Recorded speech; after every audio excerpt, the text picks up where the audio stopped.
Hello guys and welcome ulit sa aking another vlog. Special tong vlog ko ngayong araw dahil babalik ako sa lugar kung saan ako unang nagtrabaho pagkatapos kong graduate ng college. At dito nga ito sa The Red Crab Alimango House sa Tomas Morato branch. Alam nyo ba guys, 19 years old pa lang ako nung magsimula akong magtrabaho dito. Bago pa nga lang ako graduate ng college ay naghahanap na ako ng trabaho kasi gustong gusto ko nang kumita ng pera noon. Noong una bago ako graduate ay naghahanap na ako ng trabaho. Nagpapasa ako ng mga resume dito sa mga hotel and restaurant sa Baler. Kaya lang walang tumanggap sa akin kasi siguro graduating pa lang ako. Eto nga pala si Mami Vendus, nag-OJT pa lang ako dito ay kasama ko na siya. Dito sa company din pala nila kasi ako nag-OJT pero sa kabilang branch or sa sister company nilang restaurant. Nandito pa din pala si Kuya Eric, isa sa mga chef nila nung nagtatrabaho pa lang ako dito. Apat pa nga pala sa mga katrabaho ko dati ang nandito ngayon. Yung dati kong ang team leader noon ay manager na dito ngayon kaya lang naka-day off siya. Yung iba naman ay nalipat na sa ibang branch at yung iba naman ay mga nag-resign na. Sa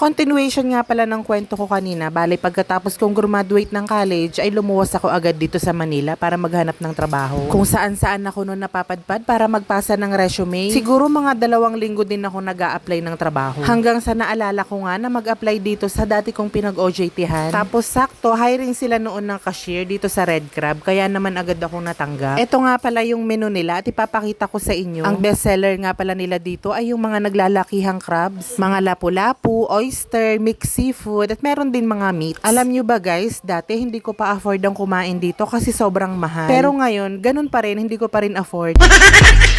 Sa paglipas kasi ng panahon ay mas lalong nagmahal yung menu nila. 10 years ba naman nang lumipas nung bumalik ako dito? Kung napanood nyo nga yung vlog ko nung nakaraan ay kaya nga pala kami napunta dito sa Red Crab. Ay may nilakad kami dito sa Camias Road na malapit lang dito sa Tomas Morato. Alam nyo ba dati nung nagtatrabaho pa lang ako dito, ang 1 kilo ng crab ay nagkakahalaga ng 1,850. Ngayon ang presyo niya ay 4,190 na per kilo. Tapos ikaw na ang mamimili kung anong luto ang gusto mo. Yung crab nga pala nila dito ay yung malalaki, isang piraso lang yung 1 kilo. Nakakatuwa nung bumalik ako dito kasi walang nagbago. Yung itsura ng restaurant, yung mga tables and chairs, yung painting and wall decors, ganun pa rin. Ang lakas maka-throwback. Alam nyo ba, dito ako nakakita ng maraming artista. Kasi yung mga regular customers nila dito, yung talagang mga mayayaman at mga artista. Naalala ko nga nun, madalas kumain dito yung buong host ng It's Showtime. Ito nga pala si Kuya Glenn, waiter dito. Kasama ko na din siya noon, batikan na yan, matagal na yan dito. Nag-order nga pala kami dito ng asawa ko at dumating na yung mga pagkain. Umorder kami ng crab and mango salad na nakita nyo kanina. Umorder din kami ng seafood pancit canton, seafood tortang talong, garlic prawns at adobong pusit klasiko. Matagal ko nang sinasabi dito sa asawa ko na gusto kong bumalik dito para kumain. Buti at napagbigyan ng pagkakataon. Ang sarap talaga ng mga pagkain dito, lalo na itong prawns na maraming garlic. Ang sarap din itong seafood tortang talong, kaya lang dito ako na allergy. May aligi kasi yung sausawan. Alam ko namang allergy ako pero kinain ko pa rin. Ewan ba, madalas nakakalimutan ko. Nauunahan kasi ako ng excitement na kumain. Inaaya ko nga pala silang kumain dyan. Kaso sabi nila, makita lang daw nila akong kumakain ay busog na daw sila. Kailangan daw ay i-maintain ko yung katawan ko. Niloloko kasi nila ako. Ang payat ko pa kasi dati nung nagtatrabaho ako dito. Sabi ko naman sa kanila ay dito nga ako unang lumaki sa Red Crab. Kahit kasi employees meal namin dito ay masarap. Tapos ang banding naming magkakatrabaho ay merienda. Natutuwa nga ako nung bumalik ako dito. Kasi parang kahapon lang nung umalis ako dito. Pero 10 years na pala. 1